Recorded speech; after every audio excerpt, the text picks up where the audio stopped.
welcome to another episode of Anderson TV.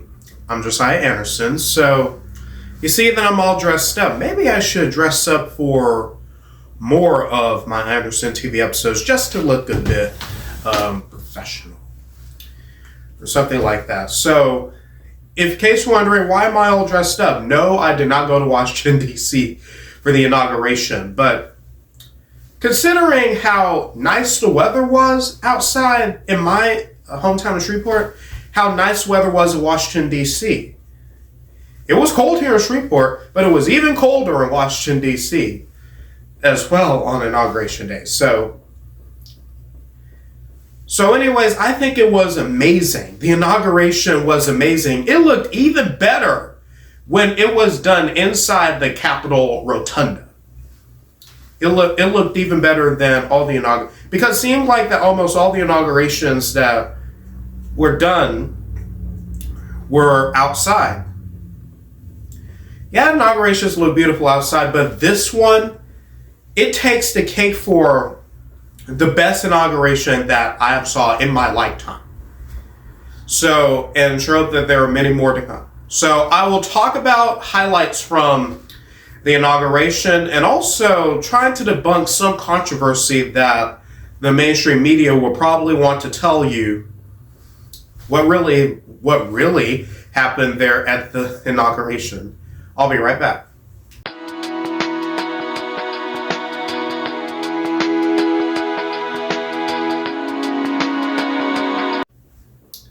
Okay, so now let's talk about the inauguration and the people that were there. So you had all of Trump's cabinet picks there. Big tech CEOs from Mark Zuckerberg to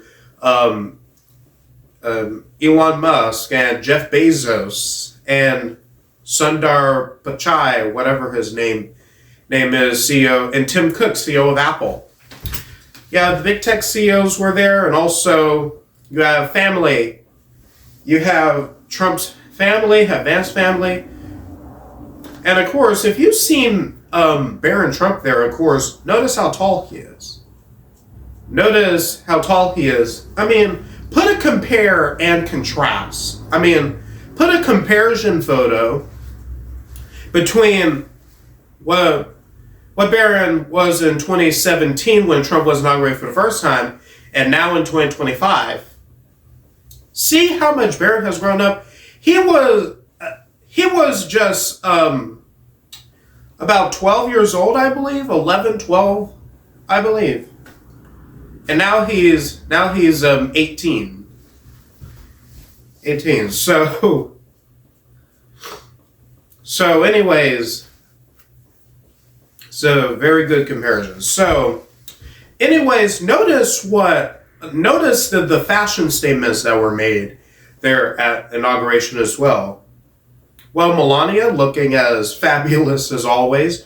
Usha Vance, of course, probably, if this is the first time you saw her, well, you're very lucky. Very lucky. It looks absolutely nice in that pink dress, pink coat that she has on. And also, probably since Thanksgiving last year, of course, first you might see Vance and J.D. Vance and Usha's children, 3 children. So, and also, by the time of when J.D. Vance was sworn in as Vice President of the United States, I bet that would make everyone realize that finally have a real person, not a Pinocchio,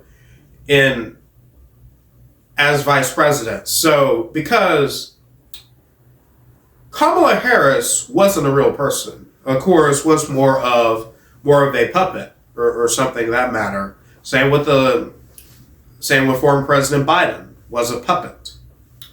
So, anyways, but there are no puppets in this administration now. There are no more puppets. So, anyways, J.D. Vance with that Appalachian roots and stuff of that matter, kind of like the down home type of guy. Of course, that a guy that you actually have a nice conversation with.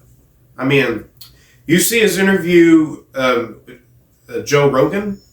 See that Joe Rogan podcast video? Of course, very nice, very refreshing that a vice president doesn't sound like the typical politician. But instead we have a real person and not a career politician. Or stuff of that matter. So anyways, then Donald Trump gets sworn in.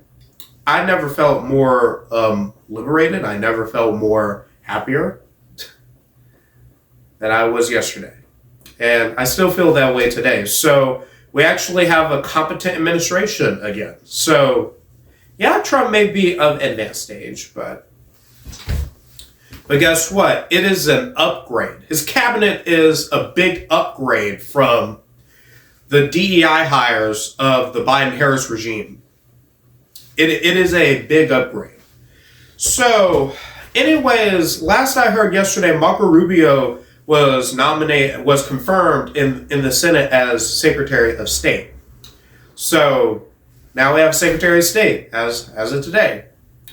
So pretty sure hope those confirmations will come in. Now, I want to discuss some controversy at that rally that Elon Musk did, the Nazi salute, which wasn't it. It was just an awkward hand gesture. And of course, Elon Musk has Asperger's. Remember that? Remember that he has Asperger's, and sometimes people within spectrum or something like that, they will make awkward gestures or something that matters. So, I mean, if anyone did the exact same thing, I mean, if anyone with a neurodivergent disorder did the exact same thing, of course, I don't think they would be called out. Well, maybe. So anyways, what Elon Musk have done was, my heart goes out to you, then stuck his hand out to the audience. So his hand was slanted like this. His hand was slanted. It wasn't a Nazi salute, of course, if you thought it was. So anyways, it sometimes doesn't work that way. So I think the Nazi salute only works that if your hand is straight, exactly straight like this, exactly flat. Elon's wasn't flat, it was slanted. The hand was slanted, not straight out. So it's not a Nazi salute. So, and if you think it's a Nazi salute, how come that plenty of people that didn't get that exact same attention did it as well? Did that exact same thing as well. So anyways, how can you explain this? The hypocrisy is real. So anyways, I think this is what we could expect from the media. They're going to get worse. They're never going to stop their frenzy is spinning things up in the second Trump administration. But from the looks of Trump's inaugural portrait, he looks like that he is not playing any games anymore. So he is not playing any games anymore. In that first administration portrait, of course, he was all smiles. He was all smiles. He's not smiling anymore. I mean, it is time to do. So it is time to reverse all the wrongs that the Biden administration have implemented for our country, of rising costs, high inflation, a crisis at the border, national security is at threat, wars, and vice versa. So it is ridiculous. It is ridiculous. And I also hope that this administration will be more transparent. So the way that Trump did that press conference in the White House while signing those executive orders, That's called transparency. I mean, I don't think Biden did that when he was president in the first on day one. I don't think he did that. So, anyways, about the singers that were there, like Christopher Macchio was his name. Very beautiful voice. He would do some singing at some of Trump's rallies, which brings a bit of class into it. A bit of class that we have been surely lacking for the last 4 years. We have been lacking class. We have been lacking that. So, anyways, it beats Megan Thee Stallion twerking on stage and all other crap like that. I mean, rappers rapping. I mean, I did not like the fact that there were some rappers like Snoop Dogg and Nelly at the inaugural ball, but I didn't even watch the inaugural ball. I didn't watch that. So, anyways, aside from some of the rappers, everything seems to be good. So, and Carrie Underwood, I never listened to Carrie Underwood before. And yes, you can attack me for saying I never listened to Carrie Underwood before. But when there was a technical difficulty, guess what? She sang America the Beautiful a cappella. In a cappella with the, with the military choir joining in. So that was beautiful. So anyway, you don't need technology. So anyways, Carrie Underwood, I think, is probably better than Taylor Swift. Of course, Carrie Underwood is my Taylor Swift now. So probably listen to more of Carrie Underwood's songs. And Kid Rock, before the inauguration, at the Victory Day rally, of course, Kid Rock, very good. He was very good there at the Victory Day rally. So, although his songs are a bit dirty or something like that, Kid Rock had himself a new fan, me. So I'll probably listen to more of his songs. So, anyways, I'm hoping for four prosperous years of the Trump administration. So, I don't know what will be in store for 2028, but before we think about that, let's find out what's going on now. So, the White House website was updated. The social media pages were updated. So, probably they're going to update a lot of websites, a lot of social media pages as these confirmations come in, which I'm pretty sure will get done when the week's over. So Trump will have his cabinet, which I cannot wait. I have never been more excited about politics in about 4 years. And 4 years is when I just got started into getting more into politics. But I have a feeling that this year will be about a year since I've been a conservative. So I'm planning on joining more conservative causes. So anyways, for those of you that say that Trump is not your president, guess what? He won't be your president if you move to another country. If you move to another country, you'll be under a totally different president or prime minister or dictator or king or queen or something of that matter. You'll be under a different umbrella if you just leave. So go ahead and leave. Go ahead and leave. No one will miss you. But if you can't afford to leave, you are still entitled to your opinion. But if he's not your president, guess what? He is your president whether you like it or not. So go kick rocks on that. So anyway, I used to be very critical of Trump only because of what I was being fed by the mainstream media. But guess what? I know how to think for myself.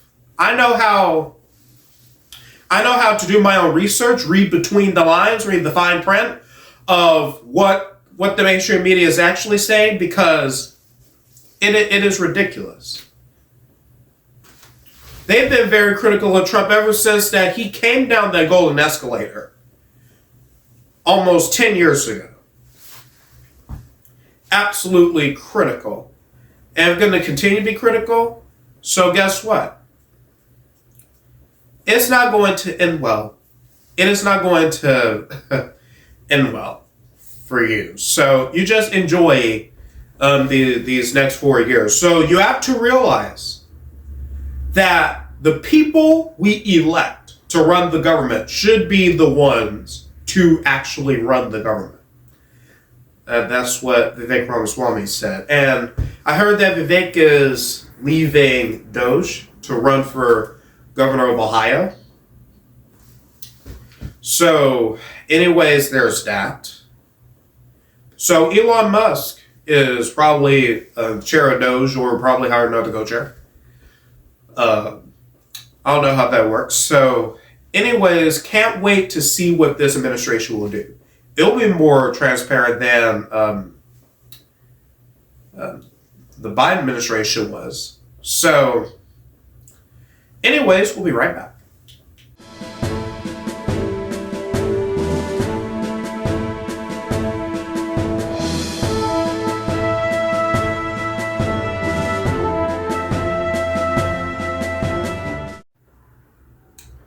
Okay, everyone, so that is it for this episode.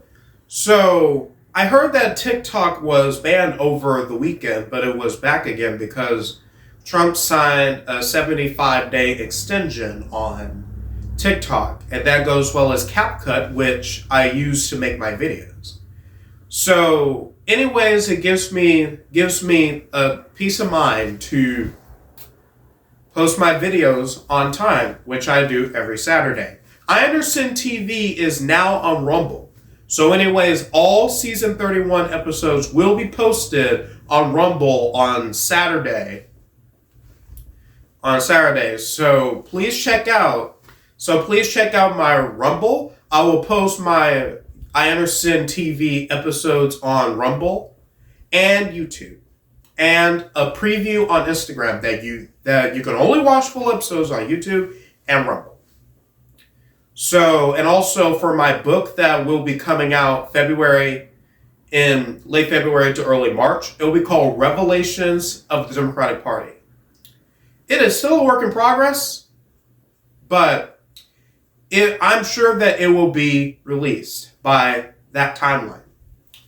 So, anyways, that is it for this episode. I'm Josiah Anderson, signing off. Goodbye, everyone.